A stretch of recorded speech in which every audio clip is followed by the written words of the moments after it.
அதாவது மும்பைக்கு வா உன் காலை வெட்டுறேன்னு சொன்ன ராஜ் தாக்கரே இப்போது மகாராஷ்டிராவில் வந்து மாநகராட்சி எலெக்ஷனில் பிஜேபி அதிக பெரும்பான்மையுடைய அந்த மாநகராட்சியை கைப்பற்றிட்டாங்க.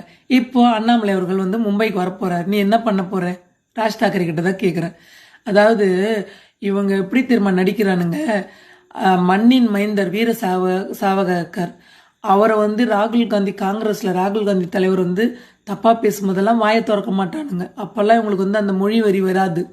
அதே மாதிரி 2016 சிதம்பரம் வந்து ராஜ்யசபைக்கு எம்பியாக எடுக்கப்படுகிறார் மகாராஷ்டிராலேருந்து. அப்பவும் இவருக்கு வந்து அவங்க தமிழ்னா தெரியல. இன்னைக்கு அண்ணாமலை என்னையா பண்ணானுங்க, மும்பைக்கு பெருமை சேர்த்துருக்காரு. அதாவது மும்பை வந்து மகாராஷ்டிராவுக்கு சொந்தமான நகரம் இல்லை, அது சர்வதேச நகரம்னு அப்படின்னாரு. பெருமையை சேர்த்துருக்காங்க. இந்த முட்டாளுங்களுக்கு அது புரியாமல் அண்ணாமலையை கனாமுனான்னு பேசினானுங்க.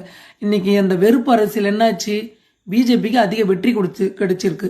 அதாவது பாஜக வந்து எப்பவுமே தேசியத்தின் பக்கம் நிற்கும். அதனால தான் இன்னைக்கு அவங்க முன்னேறி கொண்டே போகிறார்கள். சரிங்களா? அதாவது இங்கே நிறைய பேர் வந்து தமிழ்நாட்டில் மடக்கன்ஸ் பானிபூரி விற்கிறவன் ஹிந்தி தெரியாது போடாலாம் பேசுகிறாங்க. அவங்களுக்கெல்லாம் ஒன்று சொல்லி கொள்கிறேன்.